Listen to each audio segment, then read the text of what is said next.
a estarem presentes com a gente aqui no domingo.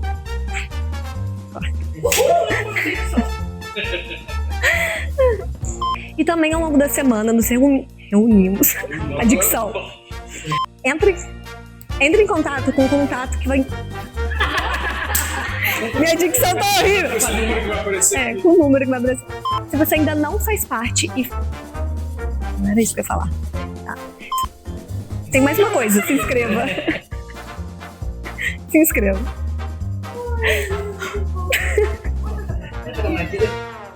A vocês que acompanham a gente aqui no canal do YouTube, todo domingo aqui na Capela estamos presentes e reunidos num café da manhã muito especial. Fazemos o café às 10 horas na Rua Tupi, 115, Jardim Cidade do Aço. Esperamos por você. E também ao longo da semana nos reunimos nas casas num grupo chamado Grupo de Conexão. É um momento onde discutimos sobre a mensagem de domingo. Se você ainda não faz parte de um grupo de conexão e faz parte da família Capela, entre em contato com o número que vai aparecer aqui abaixo para você também fazer parte. E se essa missão faz sentido para você e você quer participar com a sua contribuição, eu vou estar deixando aqui também para vocês a chave Pix e o QR Code para você poder ajudar. Se inscreva no nosso canal, curta esse vídeo e compartilhe com seus amigos. E agora, fique com a mensagem. Graça e paz. Amém? Ei, o Serginho já se coça já, Serginho. Não, às vezes a gente fala brincando isso com o Serginho, porque... pois é. Porque a gente fala aqui, né? É isso, informal, bom dia e tal, normal, como a gente é em qualquer lugar, né? Estou muito, muito feliz hoje, a gente está avançando na série de Tessalonicenses, embora não seja o primeiro episódio, é quando a gente efetivamente vai entrar nas cartas, né? Na semana passada, a Rê trouxe uma introdução, um contexto de como que era a cidade de Tessalonicenses. Então a Rê pontuou que aquela cidade era super estratégica, né, para os romanos, ela ficava posicionada geograficamente em um local estratégico, era um local de passagem, era uma cidade, uma metrópole para a região, eram mais de 100 mil pessoas que estavam ali dentro, era uma cidade mega cosmopolita, como acontecia em diversas cidades, principalmente quando os romanos vinham e dominavam, né, os locais onde eles chegavam, guerreavam e pegavam aquelas cidades para si. Ficava ali os conceitos, né, do local, a religião e tal, e se misturava dentro de diversas crenças e tal. E aqui a gente vai entrar, se vocês já quiserem abrir, já deixar preparado aí, a gente vai entrar no primeiro livro de Tessalonicenses e vamos começar a falar desde o versículo 1. Então, uma série expositiva que a gente vai tratar dessa cidade e principalmente da igreja de Tessalonicenses. E aí, começando do início, eu queria contextualizá-los, né? Na primeira viagem, né, ou na segunda viagem de Paulo, ele estava junto com Silas, e nessa primeira vez, né, primeira vez que Paulo estava com... Na verdade, foi a segunda viagem, e Paulo estava a primeira vez na cidade de Tessalônica com Silas. E quando... Isso foi mais ou menos 50 depois de Cristo. E nessa segunda viagem, quando ele chegou lá, ele não conseguiu ficar muito tempo. Então, como a Rê colocou, era uma cidade mega cosmopolita, estratégica e tal, e eles já tinham muito enraizado muita coisa, né? Muita situação ali que era diferente do que Paulo vinha trazendo. E pela quantidade de judeus que existia ali na região, eles já conseguiam se organizar em sinagogas. E aí, de forma inteligente, e aí um parêntese, né? Antes de Paulo chegar nessa cidade de Tessalônica, em Atos mostra que ele, na verdade, iria para uma outra cidade. Eu não me lembro qual, nem sei qual, mas Paulo ele ia para outra cidade e o Espírito Santo impediu que ele fosse para uma outra cidade, e aí ele foi para a cidade de Tessalônica. Quando ele chegou lá, ele tinha uma estratégia. Ele já sabia que as pessoas se organizavam em sinagogas, aqueles judeus se organizavam em sinagogas, e ele ia lá porque ele conseguia dar carteirada, né? Ele foi criado ali, educado junto aos judeus, o cara top lá, Gamaliel e tal, então ele tinha uma certa moral frente aos judeus, então ele conseguia ter entrada nesse lugar. E aí quando ele chega lá na sinagoga, ele começa a confrontar. Então ele pega o Velho Testamento e mostra, olhando à luz do Velho Testamento, não tinha o Novo Testamento. O Novo Testamento na época era a vida de Jesus propriamente, né? As cartas, enfim, as coisas que vinham rodando por ali, mas não tinha a Bíblia como a gente tem hoje. E aí, com isso, Paulo conseguia mostrar, pegar ali no Velho Testamento os livros que estavam sendo estudados pelos judeus, e ele era um dos feras ali, olhava, por exemplo, sei lá, profeta Isaías, falava, cara, olha aqui Isaías, olha o que está falando aqui. Reflete, é muito parecido, é a mesma coisa, né, gente? Começa assim, ó, isso aqui, na verdade, é a vida de Jesus. O Messias que vocês estão esperando está aqui, gente, já nasceu e morreu por você. E ele começava a confrontar dentro dessas sinagogas diretamente com os judeus. Só que nisso, quando a gente começa a olhar os impactos, né, os impactos que iam acontecendo, alguns judeus eram impactados, mas em sua maioria, principalmente os gentios que estavam se convertendo e que estava rolando ali toda a muvuca mesmo, né? A pegada, o que acontecia era principalmente junto aos gentios. Os gentios era a rapa, né? Ou seja, você tinha ali o altíssimo clero, né, dos judeus, e os gentios era a rapa, era quem sobrava. Eram o que? Eram os próprios romanos, eram os gregos. Então, as cidades, quando vinham sendo dominadas, como cidades gregas, por exemplo, os gregos não saíam. Eles eram catequizados ali pelos romanos e tal, e se misturava. Quando Paulo, depois, ele foi para Atenas, por exemplo, Atenas já tinha sido dominada pelos romanos, mas os romanos não descontinuaram a religiosidade que aconteciam ali. Então a gente teve, ao mesmo tempo, os deuses gregos e os deuses romanos se misturando num sincretismo maluco, né? E aí, nesse processo de confrontação, a notícia começou a se espalhar e começou a impactar a cidade. E nesse impacto que foi acontecendo, o pessoal começou a ficar como acontecia na época de Jesus, né? Ou seja, começou a incomodar o poder político e religioso ali na região. E aí começou a enciumar a galera. Falou, quem que é esse cara? O maluco vem lá, não sei da onde, chega aqui, começa a falar, entra na sinagoga, começa a falar um monte de coisa que a gente nunca falou. Que parada, hein? E aí, nisso, a galera começou a ficar com ciúme e falou, manda esse maluco vazar. E contrataram pessoas para expulsar, para matar, para ir atrás do Paulo. E nisso, o Paulo não conseguiu mais ficar na cidade, né? E ele ficou cerca de 3 semanas, algumas pessoas falam um pouco mais, né? Os estudiosos ali falam um pouco mais, um pouco menos, mas ele não conseguiu, o fato é que ele não conseguiu ficar muito tempo. E ele conseguiu sair a tempo, porque a galera que gostava dele, né, os gentios ali, a galera que já tinha passado por esse impacto, chegou para ele e falou, Paulo, mete o pé, porque a galera vai te pegar. Se você não sair, meu irmão, vai dar ruim. Aí ele pegou, aí ele saiu, primeiro foi para Bereia, e depois ele foi para Atenas, que foi quando eu citei. Foi a cidade que eu citei aqui. E lá em Atenas, ele começa, imagina, ele numa cidade diferente, meio que começando tudo de novo, e ele começa a refletir, e, poxa, aqui já está muito difícil, né? As coisas que estão acontecendo. Imagina na cidade de Tessalônica, as coisas estavam começando a acontecer, a hora que estava começando a ficar morninho, né? A temperatura subia ali para o negócio ficar bom, eu saio fora. Como é que será que está essa galera? Eu fiquei lá 3 semanas só, e Paulo começa a ficar meio preocupado com aquilo, né? Falei, caramba, como é que eu faço? Queria voltar lá, dar uma ideia com o pessoal, para ver como estão as coisas. E aí, ele não consegue. Ele tenta até, mas não consegue voltar. Enfim, lance de perseguição e tal. O que ele faz? Ele manda Timóteo. Aí Timóteo vai lá, visita, fica um tempinho lá e tal. Quando ele volta para falar com Paulo, Paulo fala, e aí, Timóteo, você me conta de novo, né? Aqui sou eu conjecturando, tá, gente? O que você me conta de novo? Tá muito difícil lá, né? Imagino. Rapaz, você é doido, Paulo. O negócio é bom demais, os caras estão florescendo lá, cara. Tá acontecendo, os caras estão em amor, estão em fé, estão em esperança. Cara, que loucura, graças a Deus e tal. E aí Paulo, naquela pegada, ele fala, não posso ir lá, mas eu vou escrever uma cartinha aqui. E aí a gente entra nesse... Esse é todo o contexto para a gente entrar na carta de Tessalonicenses, que a gente vai ler agora. 1 Tessalonicenses 1.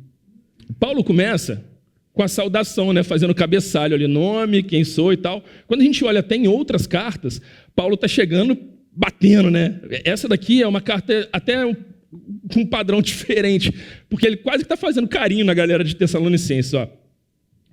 Eu, Paulo e Silas e Timóteo, escrevemos essa carta aos irmãos da igreja da cidade de Tessalônica, a vocês que estão unidos com Deus, o Pai, e com o Senhor Jesus Cristo. Que a graça e a paz estejam com vocês. Nas nossas orações, sempre damos graças a Deus por todos vocês e nunca deixamos de pedir em favor de vocês. Pois lembramos, na presença do nosso Deus e Pai, como vocês puseram em prática a sua fé. Como o amor de vocês os fez trabalhar tanto e como é firme a esperança que vocês têm no nosso Senhor Jesus Cristo. Irmãos, sabemos que Deus os ama e os escolheu para serem dele. Pois temos anunciado o evangelho a vocês, não somente com palavras, mas também com poder, com o Espírito Santo e com a certeza de que essa mensagem é verdade. Vocês sabem de que maneira nos comportamos no meio de vocês, para o próprio bem de vocês. E vocês seguiram o nosso exemplo e o exemplo do Senhor Jesus. Embora tenham sofrido muito, vocês receberam a mensagem com aquela alegria que vem do Espírito Santo. Desse modo, vocês se tornaram um exemplo para todos os cristãos das províncias da Macedônia e da Acaia. Pois a mensagem a respeito do Senhor partiu de vocês e se espalhou pela Macedônia e pela Acaia. E as notícias sobre a fé que vocês têm em Deus chegaram a todos os lugares. Portanto, sobre isso não é possível falarmos mais nada. Todas as pessoas desses lugares falam da nossa visita a vocês e contam como vocês nos receberam bem e como vocês deixaram os ídolos para seguir e servir ao Deus vivo e verdadeiro. Elas contam também como vocês estão esperando que Jesus, o Filho de Deus, a quem Deus ressuscitou, volte do céu, esse Jesus que nos salva do castigo divino que está para vir. Senhor, muito obrigado, Pai, porque essa palavra nos alcançou, chegou aqui até nós e podemos ver como aconteceu na cidade de Tessalônica, como o seu filho Paulo pôde pregar o Evangelho. Deus, que o Senhor possa falar através de mim, que o Senhor possa me usar e que o Senhor possa nos ensinar nesse momento, Pai, em nome de Jesus. Amém. Quando a gente olha para essa passagem, né, para essa mensagem, a gente vê esse lance do costume que acontecia, do cabeçalho ali, de se apresentar. E uma das formas que eu comecei aqui, né, e foi de propósito quando eu falei graça e paz, porque tem uma curiosidade sutil aqui. A graça, e eu vou ter que ler porque eu não lembro de cabeça a palavra, mas a graça vem de uma palavra grega chamada charis, C-H-A-R-I-S. E não era só a palavra grega, ela era a saudação dos gregos. Então os gregos chegavam e falavam charis, né, e tal, tipo o shalom, que é a paz, que era a saudação dos judeus. E como tinha essa mistura dos povos, Paulo pegava de uma forma sutil e falava graça e paz. Então ele conseguia juntar a saudação dos dois povos em uma única saudação. E mais do que isso, aí tem uma outra curiosidade muito sutil, mas muito importante a gente saber. Paulo nunca inverteu paz e graça. Paulo sempre falava graça e paz. E, além de unir todo mundo, ele conseguia passar uma mensagem sempre que ele dava uma saudação. Então, imagina quantas vezes a gente fala bom dia, boa tarde, boa noite por dia. E quando ele fala graça e paz sem inverter, ele quer dizer que você nunca consegue atingir a paz se você não entender a graça. As pessoas, elas muitas vezes acham que elas precisam fazer alguma coisa para que Deus dê algum tipo de prêmio, né? Ou para atingir a Deus, ou para atingir um outro nível religioso, né? Ou um outro nível mais próximo a Deus, eu preciso seguir uma certa cartilha. Ou se eu deixo de fazer alguma coisa, Deus se afastou de mim, né? Até a música que a gente cantou falou um pouquinho disso, né? Não tem nada que a gente possa fazer Não tem oceano que a gente vá mais fundo, não tem planeta que a gente viaje, que a gente vai se afastar do amor de Deus, né? A graça dele nos alcança independente do que a gente faça. Ainda assim, muita gente pensa dessa forma, né? Que, poxa, eu não vou orar, que eu estou com vergonha, porque Deus se afastou por causa daquilo que eu fiz, enfim, né? Por sua graça, Deus nos concedeu o que não merecíamos, e por sua misericórdia, Ele deixou de nos dar o que a gente merecia.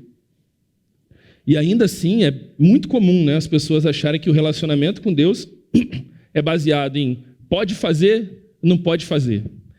E será que eu posso fazer aquilo? Será que eu não deveria fazer aquilo? Será que eu posso, não posso? Qual que é a cartilha? Me fala aí. Aqui nessa igreja pode ter o cabelo curtinho, pode usar bermuda. Como é que é? Como é que é o rito aí? Se você pensa dessa forma, ou se você já pensou assim, então eu posso dizer que você ainda não entendeu a graça e, portanto, muito possivelmente você ainda não alcançou a paz, né? É a graça que nos traz paz, mesmo em meio ao erro. E essa é a sutil mensagem de graça e paz, nessa exata ordem e convicção que Paulo traz para o pessoal. Não tem um padrão específico, né? E basicamente está relacionado ao relacionamento e ao entendimento dessa graça que a gente tem de Deus. E ainda dentro desses ritos, né, muita gente usa esses padrões ou determinados padrões de forma até hipócrita para tentar te colocar dentro de um cabresto de uma forma que você tem que seguir de acordo com aquelas regras dentro da igreja que quase que viram uma idolatria, a própria igreja que você olha o que você faz e não a Deus especificamente que tem te dado a graça durante toda a sua vida ou até mesmo antes de você nascer. No verso 2, Paulo continua e dá graças a Deus por eles próprios e cita que eles colocaram a fé em prática. Note, Paulo não diz que ganharia nada através das obras, mas o que ele quer dizer é que através da fé a vida dessas pessoas foram transformadas e se tornou impossível continuar da mesma forma. E através dessa fé, eles começaram a fazer as boas obras. Nesse caso aqui, as boas obras, como que eles viviam, como que eles olhavam para os menos favorecidos.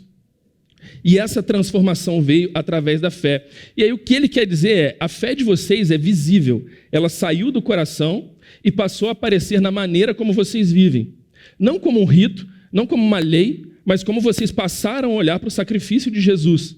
E que isso produzia naturalmente o desejo de servir e viver pela fé. Depois, Paulo vem e ressalta o amor. E aqui, Paulo usa uma palavra grega kopos, que não significa apenas trabalho, mas significa trabalho árduo, esforço físico até exaustão. Paulo aqui está dizendo, o amor de vocês é tão verdadeiro que faz vocês se sacrificarem pelos outros. Interessante notar que Paulo não especifica o que as pessoas estavam fazendo em termos de trabalho. As pessoas estavam se exaurindo fisicamente, mas Paulo não coloca em nenhum lugar na carta dele, poxa, eu dou graças a fulano de tal, porque ele pegou e construiu uma casa para outra pessoa, porque ele doou isso, porque ele fez aquilo, porque ele dizimou, porque, sei lá. Paulo não coloca nenhuma lista do que foi feito. Paulo retoma, na verdade, isso como um amor. A única coisa que Paulo coloca na carta dele é que, pelo amor, o amor motivou esse trabalho árduo ou esse sacrifício que as pessoas fizeram pelas outras, né? O fato de que esse amor é tão verdadeiro que faz vocês se sacrificarem pelos outros. E, propositalmente, ele deixa entender, né, que, embora fosse um trabalho duro, esse foco está no amor. E talvez, assim, se eu perguntasse, né, poxa, o amor a quem? Paulo não coloca o que foi feito, não exalta o que foi feito, Paulo foca no amor. E aí, se eu perguntasse assim, o amor a quem? Provavelmente a resposta mais automática seria, claro, o amor às pessoas que eles estavam ali na comunhão, na igreja de Tessalônica e tal. Mas, ao meu ver, esse amor, na verdade, ele estava direcionado a pessoa de Jesus Cristo. E por Jesus Cristo, por ter entendido o sacrifício de Jesus e tudo que Paulo tinha mostrado para eles lá atrás, e ter efetivamente eles ficados prontos, entenderam que um cara que todo o Velho Testamento que eles tinham olhado lá atrás apontava para um cara que veio aqui, morreu por mim, ele passou um monte de milagre, não pecou, ele falava palavras de sabedoria, salvou muita gente, não tinha pecado, foi o Cordeiro, subiu na cruz, morreu, e depois ele ressuscitou e atravessou a parede. Esse cara impeliu um amor que tirava eles da apatia e fazia com que eles tinham uma força para se exaurir, sei lá o que era se exaurir. Talvez exaurir para a gente seja um pouquinho perto do que eles faziam antes. Que realmente, na época, eles estavam sendo perseguidos, eles estavam sofrendo preconceito, perdendo os empregos, sei lá o que poderiam estar fazendo com os próprios familiares dessas pessoas. Às vezes a gente pensa em exaurir, né? Igual antes né, amor? A gente fala que antes da gente ter o Arthur, a gente achava que era cansaço, né? Às vezes a gente tem uma régua assim, né? A gente fala, cara, estou muito cansado. Aí depois você chega num outro nível e fala, não sabia que era cansaço, não. Achava que eu sabia que era cansaço. Então, às vezes a gente olha assim, né? Fala, eles iam à exaustão, se sacrificavam por amor, né? E a gente acha, beleza, ficava sem dormir até as 3 horas da manhã, carregava peso e tal. Não, mas era risco de morte, tanto que Paulo só conseguiu ficar ali em torno de 3 semanas, né? E tudo isso, gente, por amor a Cristo.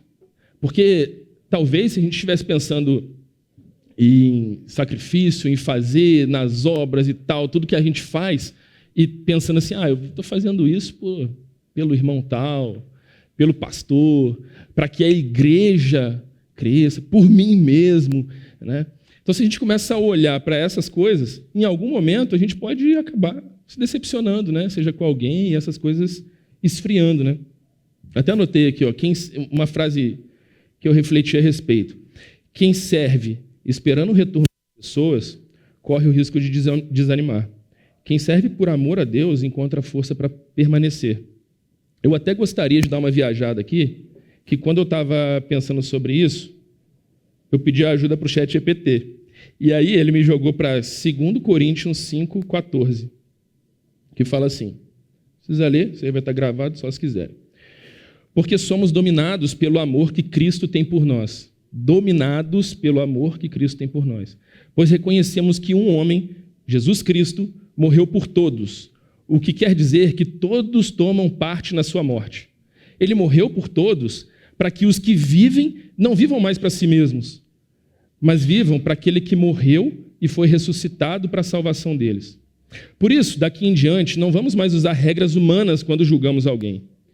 E, se antes de nos termos tornado cristãos, julgamos Cristo de acordo com as nossas regras humanas, agora não fazemos mais isso. Quem está unido com Cristo é uma nova pessoa. Acabou-se o que era velho e já chegou o que é novo. Tudo isso é feito por Deus, o qual, por meio de Cristo, nos transforma de inimigos em amigos dele. E Deus nos deu a tarefa de fazer com que os outros também sejam amigos dele. Beleza? Vou parar por aqui, senão eu vou perder o foco. Por fim, Paulo dá a firmeza da esperança em Cristo. E, obviamente, nesse ponto, né, então aqui a gente falou da fé, falamos do amor, e no terceiro ponto, Paulo dá graças à esperança que eles têm, e a esperança, quando ele fala, está na pegada de firmeza, né, de perseverança e resistência em meio a toda essa perseguição. E aí eu fui olhar de novo, né, falei, qual que é a definição de esperança? Sem que seja pela Bíblia, né, pelo viés da Bíblia. Deixa eu olhar no dicionário. E aí eu fui lá.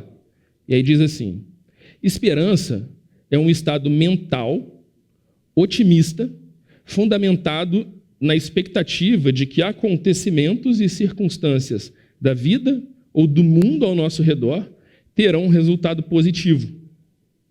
E aí eu parei para pensar, acontecimentos e circunstâncias da vida ou do mundo ao meu redor. Então, é um estado mental com pensamento positivo de que acontecimentos do mundo ao meu redor vão ter um resultado positivo.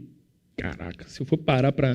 Não sei como é que está, né, a expectativa de vocês com relação a eleições, com relação à inflação, né, ou do mundo como um todo, né, esse monte de guerra estourando aí. Mas se eu for ter uma esperança olhando para o que está ao meu entorno, ao que está no mundo, né, por essa definição que a gente olha no dicionário, ferrou, então acabou. Como é que está seu estado mental, né, com as coisas que estão acontecendo nesse mundo? Eu estou muito otimista nesse sentido, não. Mas eu sei que em Cristo há esperança. Em Cristo tem o amor, em Cristo tem salvação, em Cristo tem cuidado, em Cristo tem ousadia. E isso nos move, isso nos leva à frente, isso nos transforma todo dia. Imagina o que eles passaram, né? E ainda assim eles se mantiveram fortes. A gente vê as guerras acontecendo, né? Acontecendo lá em Irã, acontecendo na Rússia e Ucrânia, Venezuela, né?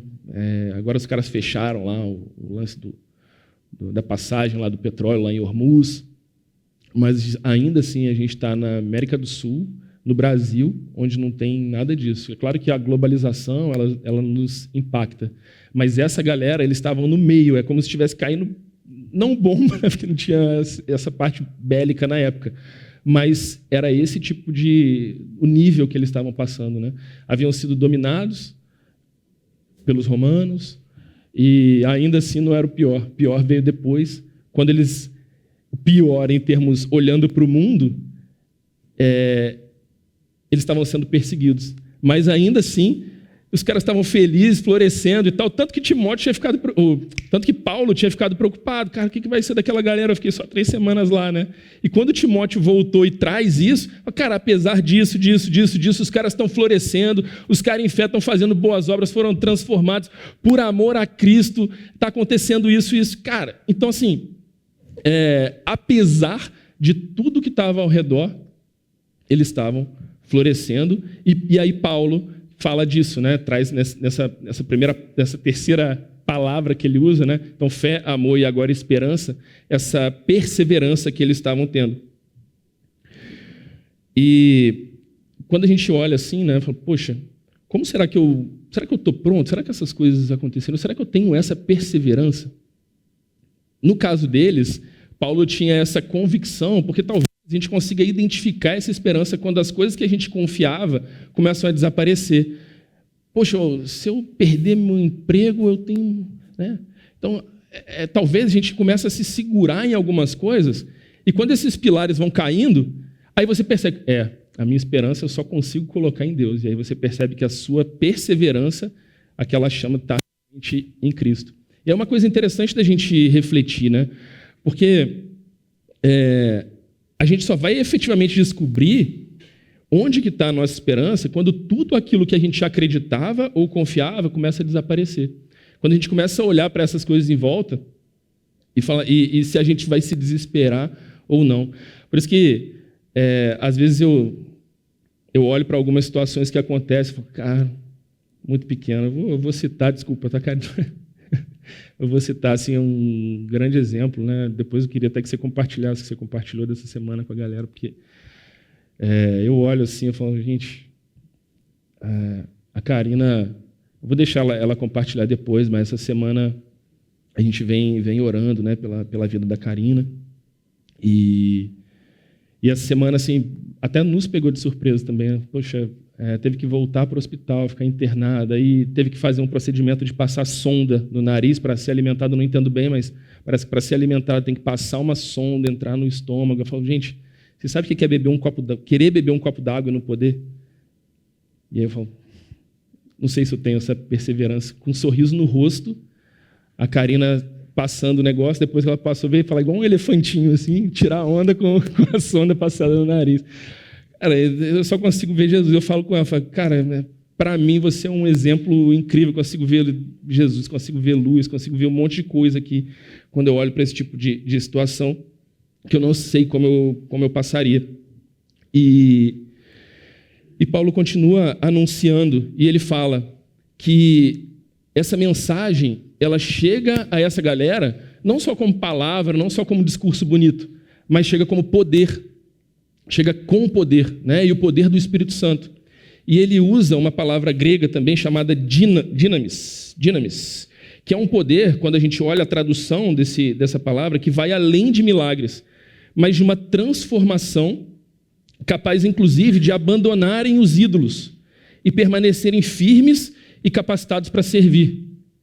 Então, quando a gente pensa, né, discursinho e tal, demagogia, etc., os caras pregavam lá nas sinagogas, falavam e tal, mas nesse caso não. Paulo, ele chegou, falou, anunciou a mensagem, e ele conseguiu ver, ele tinha convicção de que aquela palavra tinha chegado com poder para eles, e com poder tão grande que eles abandonaram os ídolos. Gente, se coloca no lugar assim, não vou pegar uma coisa simples, né? Imagina que a gente descubra que por algum motivo a gente precisa abandonar esse negócio, nunca mais usar. Não uso mais celular. É uma coisa pequenininha, né? Que é um celular, mas pensa deixar em casa esse negócio. Isso aqui é um ídolo, né? Vamos deixar isso aqui em casa por uma semana. Olha como que é difícil isso daqui. Agora, imagina uma crença que aquela galera teve durante a vida toda e que era aquele manualzinho, né? Poxa, eu tenho que fazer isso daqui, eu vou ganhar aquilo ali, aquelas coisas que aconteciam de rituais pagãos, a grega, a deusa do amor, deusa de não sei o quê, deusa da prosperidade, deusa da guerra, e aquilo tudo, pegar aquele negócio, entender, sentir aquele poder, pegar tudo aquilo, jogar no lixo, falar, isso aqui não serve para mim. Eu entendi quem me salvou, eu entendi que o meu Messias já veio. Esse foi o nível de poder que essa palavra teve.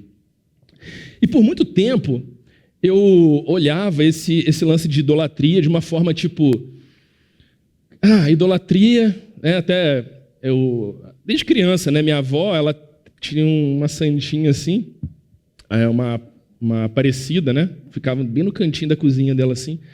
Aí eu até sacaneava, né? O lance de idolatria, falava, pô, vó, tem nada a ver isso e tal. E eu sempre olhei como isso, como imagem, como você se curvar a imagens, a Deus de pedra, de metal, etc. E nunca parei para pensar que eu também sirvo, né, de alguma maneira, e muitas vezes coloco outros ídolos no trono que é de Deus. E que existem diversos impérios nesse mundo que começam a nos consumir e tomar decisões por nós. E às vezes, a gente, ao invés de consultar a Deus, a gente olha para aquele império ou para aquele trono que a gente colocou na nossa vida e toma decisão baseada naquilo. E eu vou falar um pouquinho desses impérios e desses ídolos que a gente tem atualmente, né? Que sem a gente perceber pode acabar nos dominando. Talvez não dominando como seria, né? De estar lá todo dia fazendo a reza para aquele santinho e tal, mas talvez de outra maneira. No final das contas, gente, basicamente a idolatria tem também a ver com o lance de deuses de metal, de pedras, de imagens e tal. A gente consegue ver isso em muitas coisas, e que era uma pegada muito de Velho Testamento. Mas quando a gente olha para o Velho Testamento, e eu vou falar também um pouquinho a respeito disso, mas basicamente Deus olhava o processo de idolatria como uma prostituição espiritual. E até por isso, quando a gente pensa, né, quando a gente vê lá o lance do pecado, da prostituição, que você peca no corpo, né, e aí você se une, o corpo, tal, eu vou falar um pouquinho disso, mas você sai do corpo de Cristo, essa aqui é a pegada. Mas basicamente onde que eu quero chegar? Que o processo de idolatria não é simplesmente você olhar para aquele, ou você rezar para aquele Deus de pedra e de ferro. Está relacionado com você tirar Deus, Cristo, do trono dele e colocar qualquer outra coisa.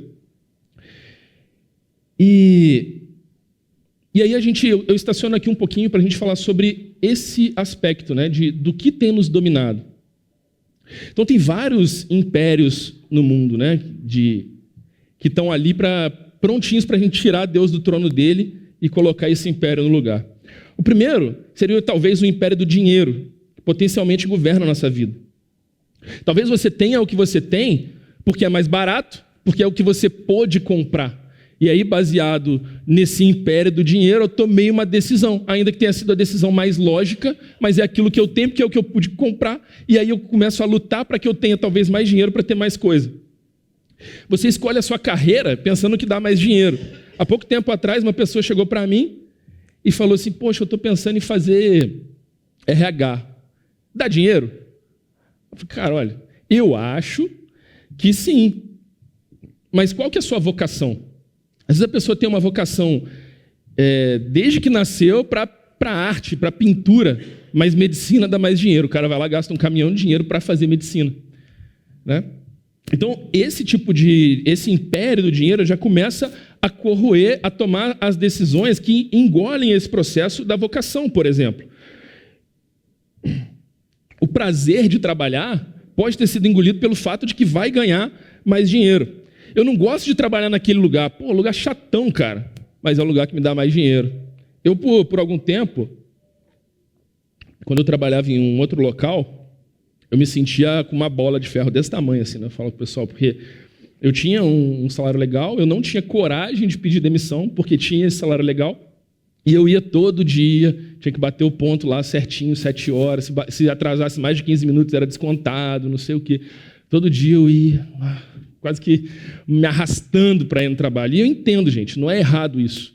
O errado é quando a gente tira Deus do trono para colocar, para tomar decisão pautada unicamente no dinheiro. Esse que é o ponto, tá, gente? Não é errado isso. E a gente sabe que a gente vive num mundo capitalista, mas no processo de decisão que você está tomando, pode ser que antes o império do dinheiro esteja naquele lugar e você esteja tomando decisões puramente pelo dinheiro. O outro império é o consumo, né? Eu tenho que ter dinheiro para eu comprar algo que me faz feliz. E muitas vezes, né, a gente olha assim para essa parte do consumo, tudo quer nos levar a comprar mais, a ter mais. Você já tem 30 sapatos diferentes, mas não, eu preciso de um sapato Scarpan, né? Fala, Deus! Eu não tenho aquele vermelho que agora está na moda e tal. E mais do que isso, né? O marketing aí, as marcas, eles colocam pessoas para personificar. Então, você não está comprando mais porque você precisa, mas porque eu quero parecer com aquela influenciadora que usa, porque está na moda, né? Então, começa a personificar coisas e você passa a precisar para se parecer com alguém. Um outro império é o império do poder, né? Quem está em cima, quem que é reconhecido, quem que manda, quem que coordena. Não, eu preciso estar em destaque. Eu tenho que estar em destaque, cara. E aí eu preciso tirar uma selfie. Com quem que eu vou tirar uma selfie para postar no meu Instagram? Porque tem que colocar lá no destaque, quem chegar tem que ver que eu tenho influência. E qual que é o perigo, por exemplo, disso? Se eu posto uma foto e eu não tenho os 50 likes, 100 likes, se eu não bati a meta, se as pessoas não gostaram, se eu não estou no lugar legal, eu estou olhando a pessoa que está viajando, que tem o Instagram dela lá em, sei lá, Dubai, Maldivas, né? Aí eu falo, poxa, cara, queria ter essa vida aí, né? Aí eu começo a comparar a minha vida com a vida de outra pessoa, porque eu não tenho a possibilidade de colocar uma foto no meu Instagram. E aí, o eu me sentir bem não é mais o fato de eu estar bem, é o fato que as pessoas me vejam que eu estou bem. Olha que coisa de maluco, cara. Estar bem quando os outros dizem que você está bem e não quando você se sente bem. Foi o que eu escrevi aqui. É muito doido. Aí o mundo está muito maluco, né? Porque a gente começa a tomar as decisões e colocando todos esses impérios no trono. E quando a gente se volta, e muitas vezes deixa, na verdade, de se voltar para Deus, né? Então, o problema não está em tudo isso que eu estou falando. O problema está no processo de decisão. O que a gente está idolatrando efetivamente? A idolatria, isso é meio maluco, né? Porque se a gente começa a olhar só por aqui, que era como eu olhava, né? Pô, não faço isso, não idolatro nada, né? Aqui é Jesus na veia, pô, né? Mas aquilo ali não, mas tem várias outras coisas que o processo de idolatria hoje é totalmente diferente. E o mundo, como que está sendo governado, né? Está tudo muito maluco. E você vê, o sexo é um outro império. As roupas, elas são costuradas para serem sensuais. Não, aquela calça ali vai deixar o bumbum mais empinado, aquilo ali valoriza a sua perna, seu seio, não sei o quê. As roupas, quando as pessoas vão comprar, já é assim, né? Eu preciso comprar dessa maneira. Tornar-me desejável para que eu tenha o poder do domínio sobre alguém e escolher se eu quero ou não aquela pessoa. Eu quero ter o poder de escolher se eu quero ou não ter alguém. Então, para isso, eu vou comprar uma roupa que valorize mais o meu corpo, me deixe mais sensual, para poder escolher ou conquistar quem eu quiser. Porque isso me faz me sentir melhor. Eu vou escolher. E, de novo, o problema, gente, não é o dinheiro, o poder, o sexo. O problema é o que te domina. Quais são as suas motivações? Paulo escreve que todo mundo estava falando dos Tessalonicenses, simplesmente porque eles deixaram os ídolos e colocaram Cristo no trono. Então imagina, se perseguiram quem estava na cidade, todo mundo começou o burburinho, né? As fofocas rolando. Não devido, gente, a uma lista de pode e não pode dada por Paulo. Paulo não falou, você tem que fazer dessa forma. Claro que teve lá o lance da época também, né? O que deveria comer, como que era esse processo, mas não, quando a gente faz um paralelo, não como é hoje. Você vai colocar saia assim, cabelo, não sei o quê, não era essa pegada. E aí se você vem para mim e me pergunta assim, Hugo, eu posso fazer tal coisa? Tal. Eu te pergunto, por que você quer fazer? Qual que é a sua motivação? E aí eu falei, eu não sou seu pastor, não vai falar com seu pastor. Aí falar, é com Washington? Não, seu pastor, Jesus. Jesus pode usar o Washington para falar contigo, pode me usar, pode usar quem for, mas o seu pastor não está aqui, falando que a gente só está aqui só para todo mundo conseguir ver melhor, mas tem esse lance de pastor não, gente, seu pastor é Jesus. E aí você tem que olhar para as suas motivações. Eu quero fazer tal coisa, eu quero me vestir assim, eu quero ir em tal lugar, mas qual que é a sua motivação para isso? Aí eu falei, né, que no Velho Testamento, quando Deus falava de idolatria e outros deuses, ela era chamada de prostituição espiritual. A nação, ela se prostituiu e se curvou a outros deuses, era como era dito.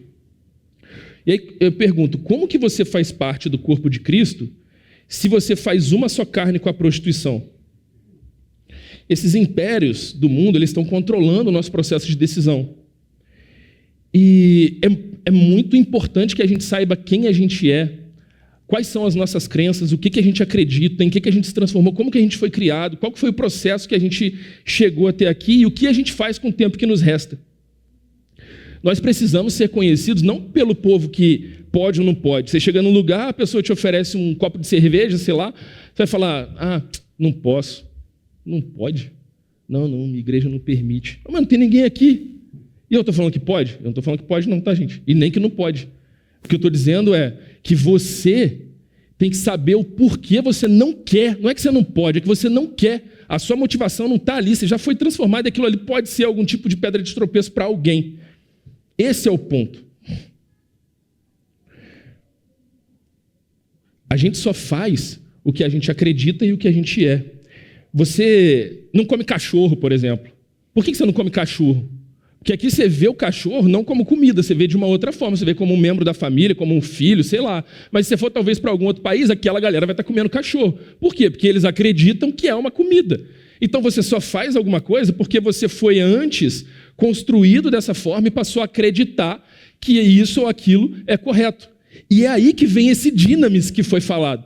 Porque a palavra veio com tanto poder que foi transformado aquela pessoa. Ela deixou de ser quem ela era. E ela foi totalmente transformada a forma dela enxergar o mundo. Então talvez se ela comesse cachorro, ela ia deixar de comer cachorro.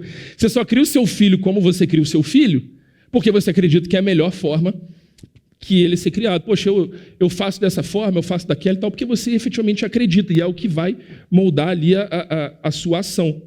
Então você acredita porque você é, e você faz o que você faz porque você é desse jeito. E não porque alguém te falou que não pode. Não, você não pode comer cachorro. Não, cara, porque você não quer. É desse jeito. E aí, eu começo a indagar, né?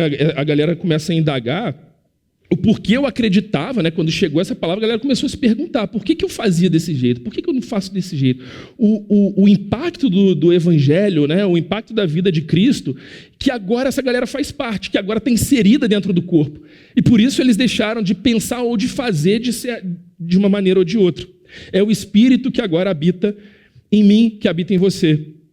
E aí a gente passa a fazer as coisas não porque alguém falou, ou conjunto de regra, ou porque existe dízimo, ou porque tem que ser assim, porque vai acontecer determinada consequência na sua vida se você não fizer. Não. É porque agora eu tenho um novo conjunto de crenças. Eu acredito de um jeito diferente. O Espírito Santo habita em mim. Aqui na capela, você não vai encontrar uma lista de pode e não pode, porque ninguém quer você no cabresto. Ou fazer a sua cabeça de algum jeito. Mas a gente quer que você seja livre para você ser quem você realmente é. E por isso eu brinquei lá atrás com o lance de graça e paz, né? Porque às vezes você vira quase que um rito, né? Embora seja muito bonito o que eu falei lá no início, né? Como que Paulo via essa mensagem. No dia a dia eu não chego lá no trabalho e falo, ô chefe, graça e paz. Não, chega aqui na igreja, eu coloco um terninho. Ô, irmão, bota a Bíblia aqui debaixo do braço. Ô, irmão, bota um terno, né? Graça e paz. Tal. Falando aquela coisa no automático. Então, se eu falo, é porque I mean, né? Eu quero que tenha um significado. Que aí é diferente. E muitas vezes, gente, embora a gente não queira isso, as pessoas muitas vezes querem. Ela quer ter um cabresto, ela quer ter um conjunto de regras, ela quer o pode e não pode. Porque com aquilo, ela vai conseguir ir lá, oh Deus, eu estou fazendo, por quê? Eu quero fazer uma prova com Deus. Deus, mas eu vou fazer uma prova com Deus, porque eu vou na campanha de não sei o que lá e tal. E aí eu segui aquela cartilha. Ô Deus, mas peraí, eu fiz aquilo lá, por que você não fez outra coisa? Então, se alguém me coloca no cabresto, eu tiro a responsabilidade de mim. Porque a liberdade, né, como acontece lá com Homem-Aranha, né? Grandes poderes trazem grandes responsabilidades. Então, é igual o lance da pergunta discursiva também na prova, né? Porque aquela pergunta aberta é a mais difícil de responder. Pô, bota aqui o múltipla escolha aqui que fica facinho de eu riscar.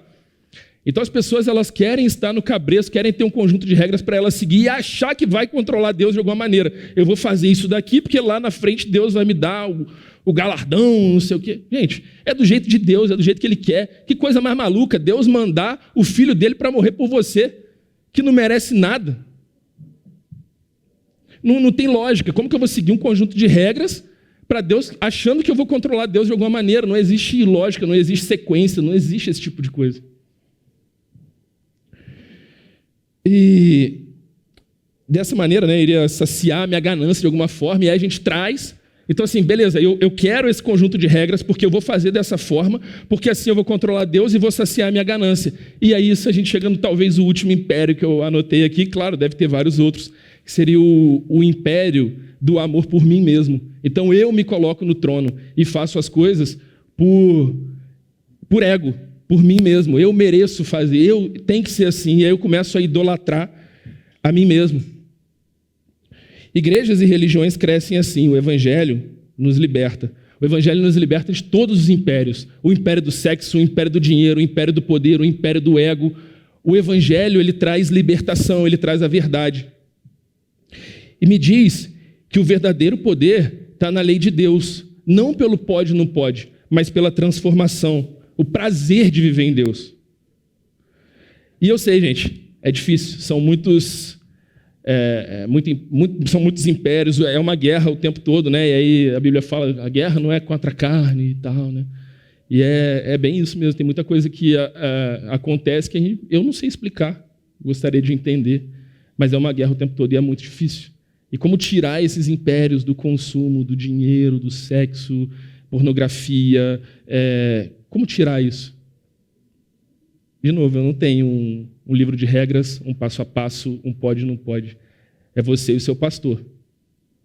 Aí, não é esse cara, é Jesus. Então é você tendo relacionamento diário com Deus e Deus te transformando e você recebendo a palavra com poder. E é você orando, e você se dedicando, e você em fé, e você em amor, e você em esperança, sendo transformado todo dia. Entenda, gente, que Cristo é a pessoa que mais te ama, independente do que você tenha feito, independente do que você está pensando em fazer. Cristo é a pessoa que mais te ama e nunca vai te abandonar. A graça dele vai te alcançar, já te alcançou, independente do que você venha fazer, o que você fez. E já até me perguntaram no passado, assim, pô, mas eu não consigo entender, cara. O cara vai lá, mata, rouba, não sei o que e tal, e ele ainda é perdoado? É perdoado. Mas peraí, então se eu fizer isso eu vou para o céu, né? Falo, não sei, talvez. Mas como que é possível? Não sei. Mas eu posso fazer isso? Aí volta no pode, não pode, né? É que se você já foi transformado, você não quer o amor de Deus, o que Ele fez te constrange a um ponto que você começa a viver em fé, amor e esperança. E essas coisas não fazem parte da sua vida mais. Então, eu oro, gente, para que essa palavra tenha encontrado o coração de vocês, de quem nos assiste, que essa palavra penetre no seu coração com poder, que o Espírito Santo fale com você. Eu não sei quais são as respostas, não tenho uma lista. Gostaria de ter, seria mais fácil. Faz isso, faz aquilo e tal. Não tem. Que a fé, o amor e a esperança estejam presentes de forma prática e ativa no nosso meio, como a gente vê aqui em Tessalônica, né?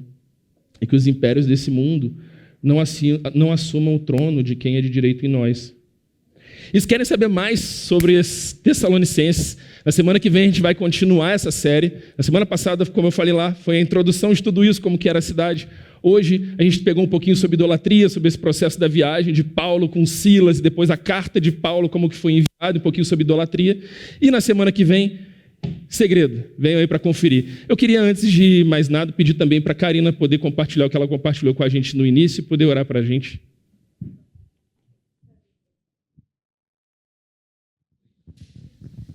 Bom dia, gente. Não estava esperando por isso, mas muito obrigada, Hugo, por me dar uma palavra aqui. Foi maravilhoso tudo que você trouxe. E é muito louco porque você usou o meu exemplo, me colocou o quanto você vê Cristo na minha vida. E apesar de tudo isso, e apesar de quanto eu tenho Cristo na minha vida, ouvindo a sua mensagem, eu me vi em todos os impérios. Então, a gente vê o quanto a gente é corruptível o tempo todo, Mas o que eu estava compartilhando hoje, quando eu cheguei aqui, como o Hugo disse também, eu internei essa semana, acho que a maioria acabou vendo. E antes de eu internar, eu estava justamente me entregando novamente para todos esses impérios, porque quando, no meu diagnóstico e tudo mais, quando você encontra aquela paz que excede seu entendimento e você está com aquela vontade toda, você vê a graça de Deus tão nitidamente, você está em paz. E aí eu comecei a ver que a paz ela é muito corruptível pelo mundo, Porque a gente se corrompe, porque eu preciso de dinheiro, eu preciso pagar minhas contas. Para pagar minhas contas, eu preciso trabalhar. E para trabalhar, hoje, eu preciso fazer várias coisas, porque eu não tenho um trabalho CLT, não tenho algo assim. Então, eu preciso correr atrás, sei que... Enfim, a gente vai se entregando para esses montes de impérios. E, no início da semana, eu estava pedindo para Deus, eu estava muito ansiosa, com o coração assim, a minha cabeça... Sabe quando você já nem lembra mais das coisas, de tão acelerado que você está, sem presença nenhuma nas coisas. E aí eu pedi para Deus, falei, nossa, eu preciso resetar, eu preciso recomeçar. E não é essa vida que eu quero viver, sabe? Não faz sentido para mim. Até o que ele perguntou, o que a gente faz com o tempo que nos resta? Eu estou em contagem regressiva, assim como todo mundo aqui está em contagem regressiva. Talvez eu pense um pouco mais nisso do que vocês. Mas, assim, isso me faz pensar que vida eu quero levar no tempo que me resta aqui. Que pode ser 5 anos, 10 anos, 15, 70, 2 dias. Eu não sei, porque pertence a Deus. Mas está na minha escolha, nas minhas mãos, o que eu vou fazer com esse tempo. E eu não quero passar esse tempo só correndo atrás de dinheiro, de trabalho, sem ter presença, sem estar ali com a minha família, sem poder ter um tempo de qualidade, porque eu preciso trabalhar o tempo inteiro, desde a hora que eu acordo até a hora que eu durmo. E isso foi me consumindo, e eu tive uma crise mesmo de ansiedade. Eu fui para terapia. Eu até gravei um vídeo desabafando sobre isso, eu acabei não postando. Mas eu estava em desespero, em colapso mental mesmo. O meu psicólogo falou, olha, você está entrando em colapso, você precisa desacelerar. E eu orei muito para Deus e eu fui internada. E aí eu falei, talvez a resposta da minha oração tenha sido eu ser internada. E talvez quando todo mundo olhou, eu internada, e quando eu estava lá também, a gente pode não ter entendido, falar, nossa, tadinha, está internada, pô, que situação, precisou passar por tudo isso, que não sei o quê. Mas, na verdade, isso pode ter sido a resposta da minha oração. Só que a gente precisa estar com o olho aberto para isso, sabe? Porque, naquele momento, eu precisei desacelerar. E domingo passado, eu estava aqui na igreja e eu estava muito afoita, que eu ia sair daqui, eu tinha que trabalhar, eu tinha que fazer não sei o quê. E eu vim aqui sem presença nenhuma. Meu coração não estava aqui, eu não estava aberta ao que estava sendo falado. Eu olhava para cá, minha cabeça ia a mil, eu não estava prestando atenção nas coisas. Eu vim dar os avisos aqui. Sabe quando o seu pensamento está pensando 30 coisas ao mesmo tempo? Você está totalmente aérea. Até o Serginho falou, nossa, você está aérea, está tudo bem? E hoje eu estou totalmente entregue e em paz. Sabe? Hoje meu coração está em paz e eu precisei ficar internada para isso. E às vezes a resposta de Deus não é aquela que a gente quer, Porque eu queria que Deus fizesse o quê? Não, minha filha, tira um tempinho para você, dorme à tarde, tira um cochilo depois do almoço, que você vai relaxar, resetou, é isso. Mas não, eu precisei passar por tudo isso e eu resetei. E eu já precisei me resetar várias vezes dessa mesma forma. Só que, como eu disse, essa paz ela acaba sendo corruptível. E faz a gente se distanciar da graça. Por mais que a graça já tenha nos alcançado e a gente conheça ela, quando a nossa paz se corrompe pelo mundo e a gente está sem paz, a gente não consegue nem mais enxergar a graça. E isso a gente precisa ficar realmente atento a isso. Foi isso que eu trouxe para a gente poder refletir, né? E hoje eu acordei sem dor. Eu falei assim, gente, quantos dias a gente acorda sem dor? E a gente nunca fala, tipo, nossa, acordei sem dor, porque você nem teve a dor para poder falar que você está acordando sem dor. Mas assim, você acordou sem dor, tipo, cara, eu fiquei esses dias tudo com dor. Falei, nossa, é tão bom não ter dor, que bizarro. Assim como foi muito bom beber um copo de água e comer, sendo que eu precisei ficar em dieta zero.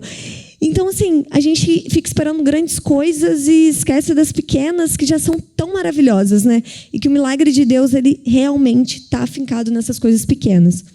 E quando vocês olham para a minha vida e enxergam a Deus, eu fico muito feliz, porque, né, meu objetivo é justamente percorrer essa água fluida dentro de mim, né, que eu seja um canal aí para Deus, mas que nunca se sobressaia a Karina, né, que nunca se vanglorie a Karina, porque eu sou totalmente corruptível, né?